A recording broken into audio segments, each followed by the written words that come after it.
Hello अस्सलाम वालेकुम students, कैसे आप लोग। एक बार फिर से आपको खुशामदीद कहता हूँ अपने यूट्यूब चैनल कंसेप्चुअल केमिस्ट्री के हवाले से। स्टूडेंट्स, आज ऊपर हमारे पास टॉपिक है वो है application of Dalton law of partial pressure पे। तो उसके बहुत सारे हैं, मतलब इसके एप्लीकेशंस हैं। चंद जो एप्लीकेशंस हैं जो आपके बुक के मुताबिक हैं, बहुत ही इंपॉर्टेंट है और उसके ऊपर काफ़ी कम्पिटिटिव एग्जामिनेशन के अंदर MCQs आ रहे होते हैं।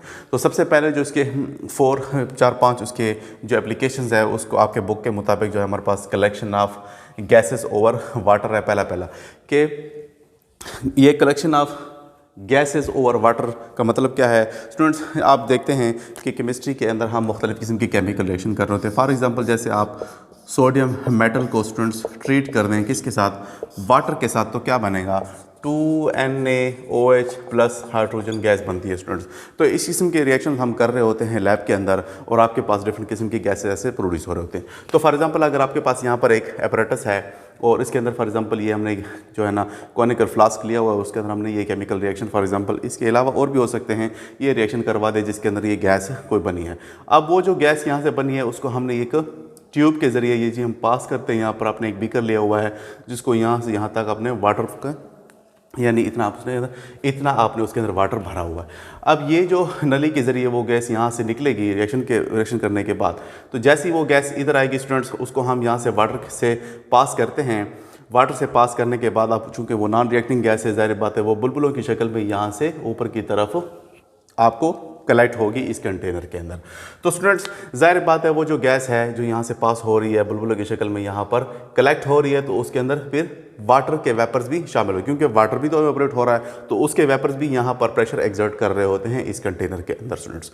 अब अगर आपने सिर्फ उस गैस का प्रेशर नोट करना है जो यहाँ पर बन रहा है, तो आपको तो एक्स्ट्रा में इस वाटर का प्रेशर भी मिल रहा है, तो वाटर का प्रेशर फिर हम उसमें से माइनस कर लेते हैं और आपके पास वो जो गैस है ड्राई प्रेशर वो आप आसानी से कैलकुलेट कर लेते हैं। तो होता क्या है कि फॉर एग्जांपल आपने यहाँ पर जो प्रेशर होगा इस कंटेनर के अंदर वो मॉइस्ट गैस है। मॉइस्ट क्यों? कि उसके अंदर वाटर वेपर्स भी शामिल हो चुके हैं उस गैस के साथ भी जिसका आप पार्शियल प्रेशर नोट करना चाहते हैं।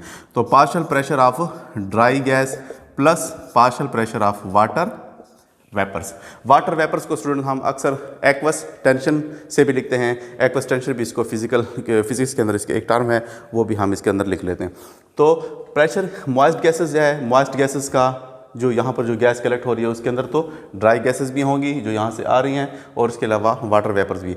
तो इस वाटर वेपर्स को हम अगर इधर ले आएँ तो ये यहाँ से माइनस हो जाएगा। यहाँ पर आपके पास ड्राई गैसेस की आप कीमत या वो जो पार्शियल प्रेशर है वो आप आसानी से, तो यहाँ से ये इस तरफ प्लस वाला इधर आ जाएगा, तो ये क्या हो जाएगा स्टूडेंट्स, ये क्या होगा, वाटर वेपर्स आप यहाँ से माइनस कर लें तो आपके पास partial pressure of dry gases आसानी से कलेक्ट हो सकती हैं। तो ये उसकी एक एक्सपेरिमेंट है। इस तरीके से अभी आप इस चीज़ को कैलकुलेट कर सकते हैं। नेक्स्ट जो है हमारे पास स्टूडेंट्स वो है रेस्पायरेशन के हवाले से। What is respiration? रेस्पायरेशन क्या होती है स्टूडेंट्स? रेस्पायरेशन हमारे पास मेटाबॉलिज्म जो हमारे बॉडी के अंदर हो रहा होता है उसके अंदर ऑक्सीजन आपकी बॉडी में एंटर होती है और मेटाबॉलिज्म में रेस्पिरेशन के दौरान जो फूड की ब्रेकडाउन होती है उससे जो कार्बन यानी ग्लूकोज की जो ब्रेकडाउन होती है आपके सेल्स के अंदर, उससे जो ग्लूकोज जो ब्रेक होता है उससे कार्बन डाइऑक्साइड भी तो प्रोड्यूस हो रही है। तो कार्बन डाइऑक्साइड हम एक्सहेल करते हैं और ऑक्सीजन को हम इनहेल कर रहे होते हैं रेस्पिरेशन के अंदर। तो स्टूडेंट्स, होता क्या है कि हमारे पास इन्वायरमेंट के अंदर जो एटमॉस्फेरिक प्रेशर है, एटमॉस्फेरिक प्रेशर के अंदर जो ऑक्सीजन का पार्शियल प्रेशर है स्टूडेंट्स, वो हमारे पास कितना होता है, यानी वो 159 टार के करीब होता है ऑक्सीजन का जो प्रेशर है, यानी एयर के प्रेशर के अंदर जो हमारे पास ऑक्सीजन है वो इतने प्रेशर एग्जर्ट है। अब पार्शियल प्रेशर ऑक्सीजन का चूँकि 159 टार है और हमारे लंग्स के अंदर जो ऑक्सीजन का प्रेशर है वो कम होता है, जिसकी वजह से प्रेशर ज़्यादा पड़ेगा तो ऑक्सीजन बाहर इन्वायरमेंट से आपके लंग्स के अंदर डिफ्यूज़ हो जाती है, जबकि कार्बन डाइऑक्साइड का प्रेशर आपके ब्लड के अंदर ज़्यादा होता है, जबकि बाहर इन्वायरमेंट में इसका जो प्रेशर होता है वो तकरीबन 0.03 atm मतलब कम होता है आपके ब्लड के प्रेशर से, जिसकी वजह से कार्बन डाइऑक्साइड स्टूडेंट्स आपके ब्लड से बाहर खारिज हो जाती है, जबकि ऑक्सीजन का पार्शियल प्रेशर चूँकि इन्वायरमेंट में ज़्यादा है और आपके लंग्स के अंदर कम है, तो प्रेशर ज़्यादा वाली जगह से कम की तरफ ऑक्सीजन आसानी से डिफ्यूज़ हो जाएगी, यानी ऑक्सीजन बाहर से, चूँकि उसका प्रेशर बाहर ज़्यादा है तो आसानी से प्रेशर ज़्यादा होने की वजह से ऑक्सीजन बाहर से आपके लंग्स में स्टूडेंट्स डिफ्यूज़ आसानी से हो पाएगी। और कार्बन डाइऑक्साइड का जो प्रेशर है जो कि आपके ब्लड के अंदर ज़्यादा है, तो वो ज़्यादा से कम की तरफ आसानी से डिफ्यूज़ होगी, यानी अंदर से बाहर चले जाएगी। तो रेस्पिरेशन के प्रोसेस पे भी आप पार्शियल प्रेशर के हवाले से ये एप्लीकेशन ऑफ डाल्टन लॉ है स्टूडेंट्स। अब आते हैं at higher altitude. Higher altitude पर देखें, जितना जितना आप ऊपर चढ़ते जाते हैं, यानी जैसे पायलट्स होते हैं, तो मोस्टली उनको सामना करना पड़ता है किस चीज़ का, प्रेशर की कमी का। स्टूडेंट्स 159 तो ये एट सी लेवल पे है, मतलब लोअर पे है, अर्थ के ऊपर ये पार्शियल प्रेशर है ऑक्सीजन का। लेकिन जैसे जैसे आप ऊंचाई की तरफ चढ़ते जाते हैं, इसका प्रेशर कम होता जाता है। जैसे प्रेशर कम होगा तो ज़ाहिर बात है ऑक्सीजन की डिफ्यूजन होगी आपके लंग्स के अंदर, वो कम होती जाएगी, जिससे सफोकेशन होती है। मोस्टली पायलट्स को वो आसानी से ऑक्सीजन को डिफ्यूज़ नहीं कर पाते, क्योंकि जैसे जैसे प्रेशर कम होता है, प्रेशर कम होने की वजह से पार्शियल प्रेशर ऑफ ऑक्सीजन, जब जैसे प्रेशर कम होगा तो ऑक्सीजन स्टूडेंट्स, प्रेशर कम होने की वजह से ऑक्सीजन आसानी से आपके लंग्स के अंदर, ब्लड के अंदर डिफ्यूज़ नहीं हो पाएगी, जिसकी वजह से उसको सांस लेने में मुश्किल होती है। ये तो उसका हायर एल्टीट्यूड। अब आते हैं, ठीक है, डीप सी डाइवर जो होते हैं, जिसको हम मोस्टली स्कूबा से भी उसके टर्म यूज़ किया जाता है। स्कूबा आपने देखा होगा, जो एक बैग लगाया जाता है, जो सी डाइवर होते हैं, जैसे वो गहराई में जाते हैं उनके पास पीछे एक उनके बैग लगा होता है। स्कूबा का मतलब होता है self contained under water breathing apparatus.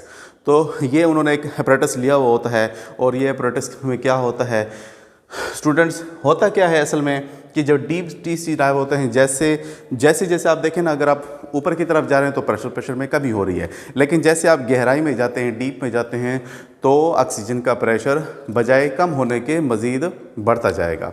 Normal atmosphere pressure, partial pressure, अब अगर ऑक्सीजन की बात करें एट सी लेवल पे, पार्शियल प्रेशर ऑक्सीजन की अगर आप बात करें, पार्शियल प्रेशर ऑक्सीजन की, तो वो मोस्टली हमारे पास कितना होता है, 0.2 के आसपास। ये क्या है, पार्शियल प्रेशर ऑक्सीजन की बात हो रही है स्टूडेंट्स। लेकिन जैसे जैसे कहा जाता है कि आप डीप सी के अंदर जाते हैं, गहराई के अंदर चले जाते हैं, तो तकरीबन 300 फीट को अगर आप क्रॉस करें, तो एक अम्जम्पशन है कि तकरीबन प्रेशर जो है ना वो 10 atm तक चला जाता है स्टूडेंट्स। अब अगर आप अगर आप ऑक्सीजन के लिए पार्शियल प्रेशर नोट करें इस डेप्थ के अंदर, तो 0.2 को मल्टीप्लाई कर दें 10 के साथ, तो तकरीबन 2 atm का पार्शियल प्रेशर पड़ेगा ऑक्सीजन का। और इतना ज़्यादा पार्शियल प्रेशर ऑक्सीजन का अगर होगा स्टूडेंट्स, तो होता क्या है कि हमारे जो कान के जो कैनाल्स होते हैं ये स्क्वीज़ हो जाते हैं, इनकी नालियाँ तंग हो जाती हैं, कम सुनाई देता है बहुत ज़्यादा। और दूसरा, आपके जो लंग्स हैं स्टूडेंट्स, ये क्या करते हैं, ये सिकुड़ जाते हैं, स्क्वीज़ हो जाते हैं, जिसकी वजह से बड़ी मुश्किल होती है सांस लेने के अंदर। तो ये एक बहुत बड़ी मतलब एक नुकसान का बायस बन सकता है इस प्रेशर पर सांस लेने में स्टूडेंट्स को। तो करते क्या है, जो सी डाइवर होते हैं वो मोस्टली करते क्या है कि इनको गैसों का मिक्सर लेना पड़ता है, यानी ऑक्सीजन को मोस्टली और हीलियम गैस को हम मोस्टली ले रहे होते हैं। तकरीबन ऑक्सीजन जो है ये 4% और हीलियम जो है तकरीबन 95% के ये मिक्सर बना के इस स्कूबा के अंदर लेकर जाते हैं। और ये परसेंटेज, ये इस किस्म की परसेंटेज लेने से उनको नॉर्मल ऑक्सीजन की जो परसेंटेज चाहिए सांस लेने के दौरान वो इनको मिल पाती है। अब हीलियम गैस को क्यों यूज़ करते हैं, हीलियम जो कि स्टूडेंट्स हमारे पास ऐसी गैस है, नोबल गैसेज है, ये आसानी से एक तो रिएक्ट नहीं कर पाती, और दूसरा ये हमारे ब्लड के अंदर डिफ्यूज़ भी नहीं होती, तो और मतलब डिफ्यूज़ भी नहीं होती, हल्की गैसेज है, और नॉर्मल परसेंटेज से आप उस ऑक्सीजन को ले पाते हैं। इसके मुकाबले में अगर आपने ऑक्सीजन के साथ अगर नाइट्रोजन मिला दी, तो नाइट्रोजन मिलाने से स्टूडेंट्स होता क्या है कि जैसे जैसे हम डीप जा रहे होते हैं, प्रेशर बढ़ने की वजह से वो जो नाइट्रोजन होती है वो ब्लड के अंदर डिफ्यूज़ होना शुरू हो जाती है। हीलियम तो डिफ्यूज़ नहीं हो रही थी, रिएक्ट नहीं कर रही थी, लेकिन जैसे नाइट्रोजन अगर आपने यूज़ की तो वो तो डिफ्यूज़ हो जाती है और सेल के नेक्रोसिस शुरू होती है। सेल का नेक्रोसिस क्या होती है कि सेल की मतलब उसकी ब्रेक डाउन शुरू हो जाती है, डिकम्पोजिशन शुरू हो जाती है, सेल्स ब्रेक होना शुरू हो जाता है, पूरा का पूरा मेटाबॉलिज्म डिस्टर्ब होना शुरू हो जाता है जैसे जैसे आप डी के अंदर, सी के अंदर मतलब गहराई में जाते रहेंगे।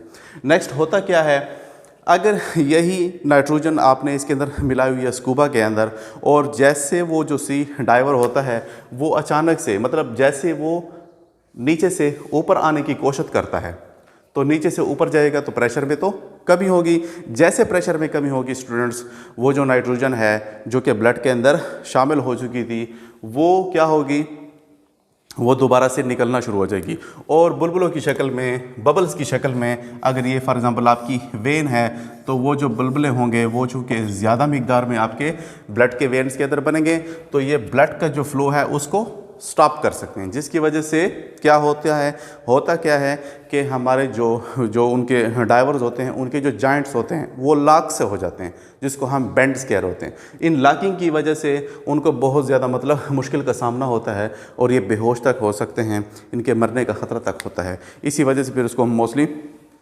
काफ़ी देर के लिए इसको वेंटिलेटर के अंदर रखते हैं, इसको ऑक्सीजन प्रोवाइड करते हैं और इसको फिर बहाल करते हैं। तो नाइट्रोजन को हम इसलिए यूज़ नहीं करते। ये ऐसा है जैसे पेप्सी की बोतल हो या कोल्ड ड्रिंक्स की बोतल अगर आपने ले रखी है, जैसे उसके अंदर प्रेशर कमी क्यों होती है तो फ़ौरन से कार्बन डाइऑक्साइड बुलबुले की शक्ल में बाहर आना स्टार्ट हो जाती है। बिल्कुल यही फिनोमेना होता है कि जब वो गहराई में होते हैं तो नाइट्रोजन गैस ज़्यादा मिकदार में उसके ब्लड के अंदर शामिल हो चुकी होती है, लेकिन जैसे वो ऊपर की तरफ आते हैं तो प्रेशर की कमी का सामना करना पड़ता है। जैसे प्रेशर की कमी होती है तो गैस तो हाई प्रेशर पे ज़्यादा डिज़ोल्व थी, अब कम प्रेशर हो गया है तो वो गैस फ़ौरन से ब्लड से निकलना शुरू करती है, किसकी शक्ल में, बबल्स की शक्ल में, जिसकी वजह से ये आपके वेन्स को भी ब्लॉक कर सकते हैं और बेंडिंग का सामना करना पड़ता है। तो स्टूडेंट आज के लिए इतना ही। फिर भी अगर किसी पॉइंट में आपको समझ नहीं आई तो लाजमी कमेंट सेक्शन में मुझे कमेंट करें, और अगर वीडियो अच्छी लग रही है तो उसको लाइक, शेयर और सब्सक्राइब लाजमी तौर पर करें। Thank you so much for watching my videos. Like a Hellcat.